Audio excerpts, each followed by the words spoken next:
Right, so it's race weekend. I'm just going through the final phases, getting ready. Just wanted to show what I've got to put in my bag.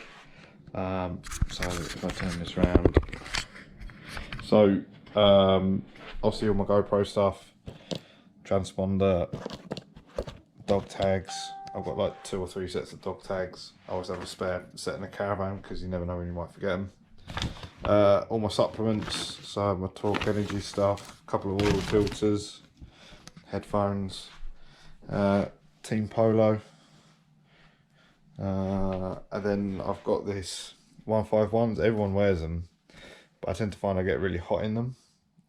Mainly my leathers don't have enough ventilation, so I tend to end up wearing these sort of like wicking Under Armour stuff, just because it keeps me a little bit cooler. So I've got those to wear under my leathers, spare pair of shorts, a couple of hats. It's supposed to be a hot one this weekend. Right, we're on our way. Ed driving. It's a beautifully sunny day. Everything's packed in the van ready. So yeah, we've just got to pick up fuel on the way. We tend to use BP Ultimate just because it's always sort of burned pretty well for us. So what are your expectations for the weekend, Ed? I'm hoping it's going to be hot, I'm hoping it's going to be grippy, and I'm hoping for at least 4 podiums. 4 podiums. I'm ambitious. Yeah, well you won 2 races last year, didn't you? So yeah. And hopefully the quick shifter will make a difference. Hopefully the fact that I've got some confidence back at Snetterton will make a difference. And hopefully tagging onto the back of you and qualifying will make a difference. yeah, see how it goes. Yeah, and interesting, like I saw a thing on Facebook this week about dropping pressures down to 22 if it's really hot. Yeah, pressures are something I've been thinking about a lot this week. And I think I run a 30 on the front. I'm almost thinking that's too low. If I put up to 32, I will get that better. You're turning in. Thank you. So it'll turn in a bit better. It'll give the front end a bit more feeling, and it means that it'll work the suspension more on braking rather than the tyre, which will again help the feeling. And with the rear, I've been running that at 24, 25, and I've been getting that squirrely in places, so maybe putting that up a couple, I might be able to have a bit more lean angle. It'll probably get a bit more squirrely on the exits, but I'll just have to see how the wear goes. But yeah, there's something I'll probably play with this weekend a little bit.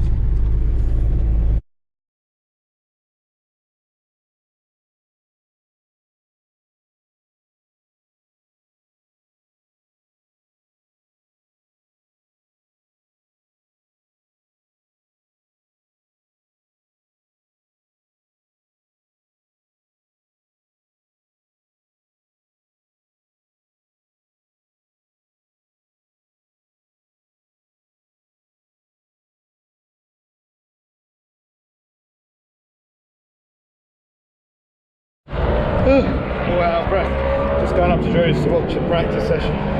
We don't do practice days. Too much money. Right, so we just did a track walk, watched the test day. Everyone seemed to be doing pretty decent lap times really. They only test on the Indy track, they don't test the full GP track. They only get so many GP days a year for some reason, no idea what.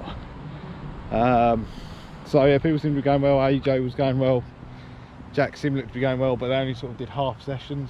Yeah. Didn't really get a view of anybody else.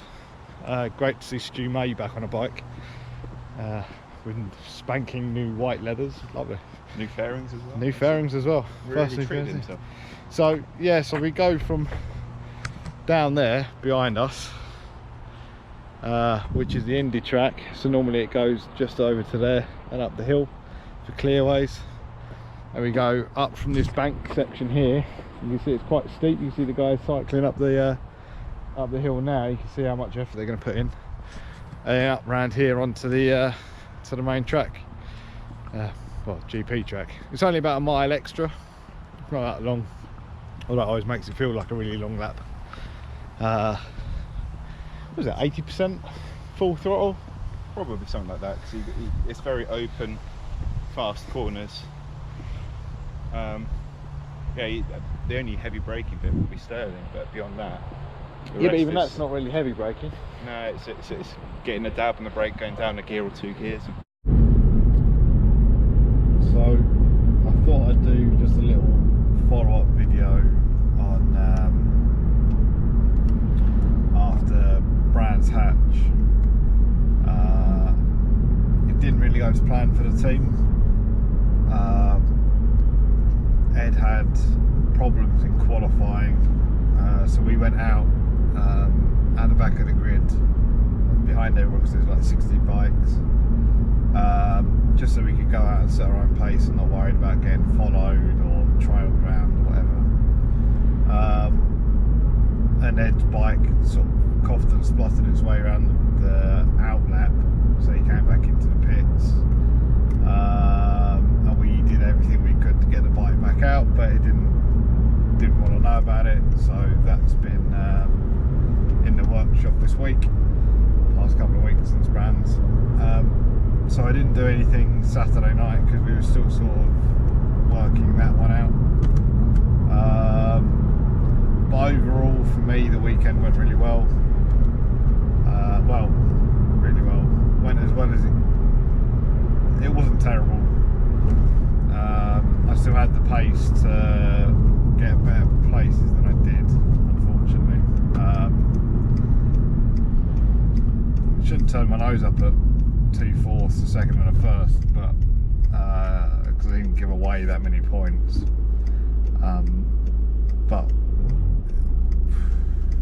my starts just let me down all the time. So yeah, first couple of races, first race, you know, I dropped 3 or 4 positions and lost a couple of seconds on the guy in second, which just made an uphill battle to get back to it, and I got back to them, but on the last lap, I sort of just missed out on 3rd place. Second race, I had to start from the back of the grid because apparently I was late to the collection area.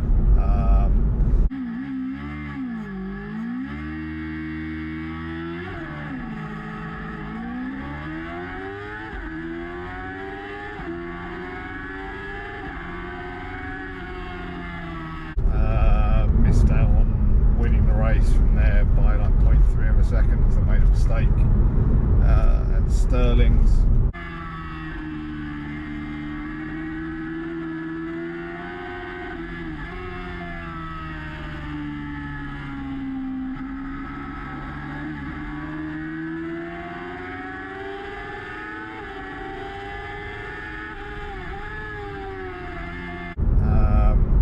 So I would have won if I hadn't made a mistake, but I'd have certainly I'd have certainly thrown it up the inside at some point and given it a go. But AJ rode really well on that one. He deserved the win anyway. So first thing Sunday morning, I then went and got a jump start penalty.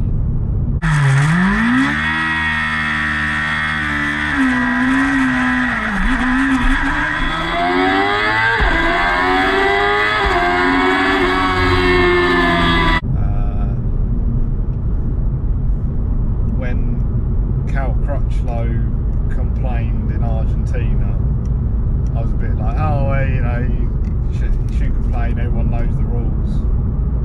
I was naturally a little bit angry about my jump start, and it was very similar. I think I crawled about an inch in the half a second before the lights went out. You know, Dan went and broke the lap record, as he has done at most tracks this season, which is great. It's good for him. He's great, you know, good rider. I've been riding with Dan for 4 years. We were in rookie year together, and you know, people have said to me, "You must be pissed that Dan's here." I'm like, well, yeah, but you got to beat the fastest rider, right? All I can do is ride to the best of my ability, which I'm doing. Like, my best time was a 36.1 at Brands this year. Last year it was like 39.8, so I went and took 3 seconds out of my lap time, which is no small amount. The whole field has taken a massive step forward compared to where we were last year. But yeah, this year, you know, at every race event we've been to, or that I've actually completed a competitive lap at, a timed lap at, I've been second fastest to that. So I'm happy with how I'm riding. Both of us were under the previous lap record at Donington. Okay, again he was half a second faster, I think, in the end. But I can only do what I can do. You know, carrying a bit more weight than he does anyway, just because bulky lad. Started from pole for the last race and went on to win it, although gave myself loads of work to do. I didn't get a great start as per usual, but I was just trying to make sure I didn't get another jump start penalty. And then James Seath was riding really well. They reduced the lap or the race length by 1 lap. So I just about caught him on the going on to the last lap. So yeah, you know, he was riding really well. Didn't make it easy. I was going to take away, it would have been his first win of the season, so you know, I felt a bit bad about that. But I'm pretty sure that at Cadwell and Brands Hatch will be, like, at the end of the year, Brands Hatch Indy, he'll be right there again. He's been getting better and better throughout the year, so he'll definitely be there. Getting tailgated by a lorry. Yeah. So Cadwell this weekend. I'll probably do a bit more of a video about that later, but my prep, I'm sort of more prepared for it this time. Just before Brands Hatch GP I went through, I had a really busy phase of work, which combined with flat tyres on all of my bicycles meant that I hadn't been able to do any fitness work for it. I don't, as you might be able to see in the back, I don't know what the angle's like for the camera, but you know, my mountain bike's in the back, so I've been doing 10 miles a day for the past 2.5 weeks. So I'll be in pretty good nick for Cadwell. So I'm not a fan of Cadwell. It's not my kind of track. I like the open sweepers, I like Silverstone, I like Donington, I like Snetterton to some degree. No, I like Snetterton. At first I didn't like Oulton, but I grew to like that throughout the day before let's not go into Oulton, but at first I hated that track, then I kind of come to love it because it was fast and sweeping. So Cadwell's not really my kind of track. I've done okay at Cadwell in the past, but I've never been as quick as I thought I should be, or as quick as I'm going to need to be this year to be anywhere near the sharp end. My previous best at 1:39.8. Yeah, I think I went to 39 last year. And now obviously, you know, made some setup changes to the bike. I've got the quick shifter that generally tends to take 2 seconds or 1.5 seconds off my lap times. So, you know, I'll be, if that's the case, you know, 38s should be on the board in qualifying. I mean, that would be the same kind of improvement that I had in qualifying at Brands Hatch GP. And if I can do that, then for sure I should be top 3 of the class. Yeah, so if I can get down to 36s in the race, that should be good enough to be I won't say fighting for the win because I'm pretty sure Dan will be able to do a low 36. He'll probably do 37s in qualifying, but 36 is in the race. So if I can get into high 36s, low 37s, I'd be very happy. I've gone for slightly different gearing to what I normally do at Cadwell. Trying to do something to help me improve my starts. I always tend to gear quite long everywhere because I don't want to run out of revs at the end of the straight, but I'm always sort of on that cusp. Certain brands, you know, the gearing was pretty much spot on. I was hitting 12 and a half at the end of whatever the straight is before Hawthorns, which is where I needed to be, but it meant that at Surtees I was in the wrong gear.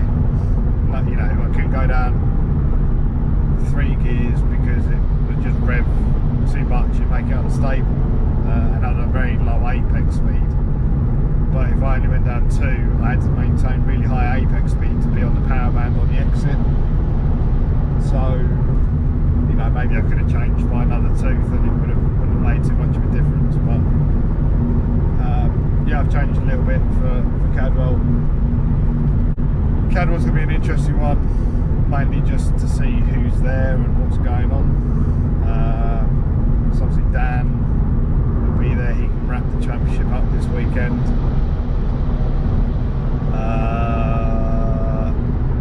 Who else? Dan Cousins is back from Ducati Tri-Options Cup.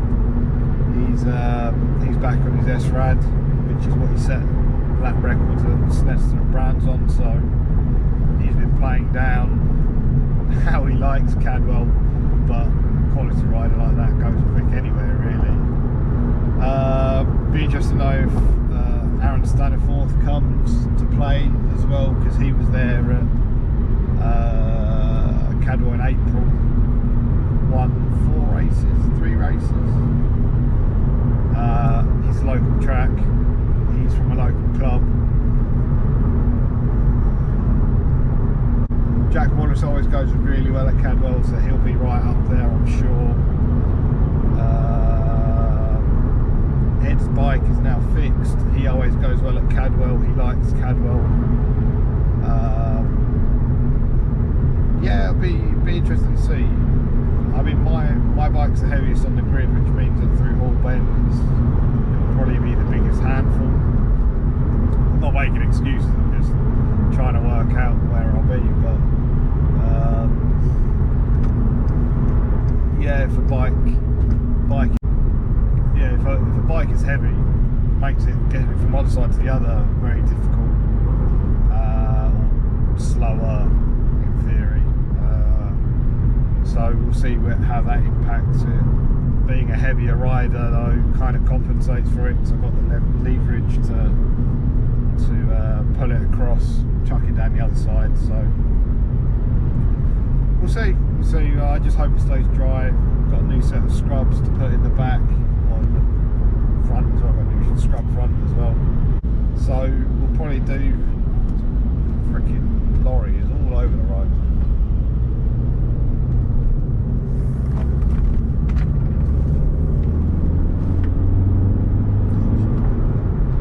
So yeah, we'll probably do a little video Friday on our way up. Probably use the suction man again, so it'll be a similar style, but in the van, just with what, you know, so I touch base with Ed, what his expectations are for the weekend.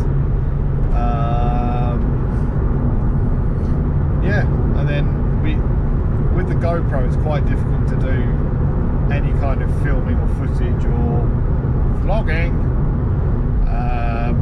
in between races, just because the battery life is tailored to the device. So because it's recording in high quality and it's compact and doesn't take long to charge the battery, so you can keep on the go all the time, it's difficult to do that kind of stuff as well as capture all the race footage. So I sort of prioritise race footage over everything else. Not that it gets any more views, it doesn't get any views at all, and I doubt this will get any views, but a bit of fun, isn't it? As well as the fact that the super suit that I use, which is like the waterproof casing, see-through waterproof casing, to put the GoPro in there, I need to remove like the protective lens on the outside. So in between races, to take the GoPro out of the super suit, put the protective lens back on, do the filming, then remove it, then put it back in. It's sort of, if I don't have anything to change or anything to work on, then I might do it, but I've normally got to go through fueling, then go through tyre pressures, make sure they're correct, chain tension, especially at Cadwell, because that puts a lot of stress. Going over the mountain puts a lot of stress on the chain. You know, make sure all the nuts and bolts are tight, check brake discs and pads, make sure they're okay, and just make sure everything's okay. And any improvements, you know, if I need to make any suspension improvements, I don't want to be doing all that as well as trying to film myself do it. Next year will be a little bit different because I'm not racing. I'll be able to do all that kind of filming of all of the prep and all the bits that we do in between races. Then it'll be easier because I won't have to be doing it, or I can get, if I'm doing all the spanner work, I'll get Ed to film it, you know, someone who's got free moment. So making those little changes can just make it easier for you, really. So yeah, we'll see where we are. We'll see where we are. But I'll do a little video tomorrow about that. And yeah, over and out for now. Obviously a bit of peace vlog. Certainly not the quality of Tony Green's kind of stuff, but hopefully I'll get better.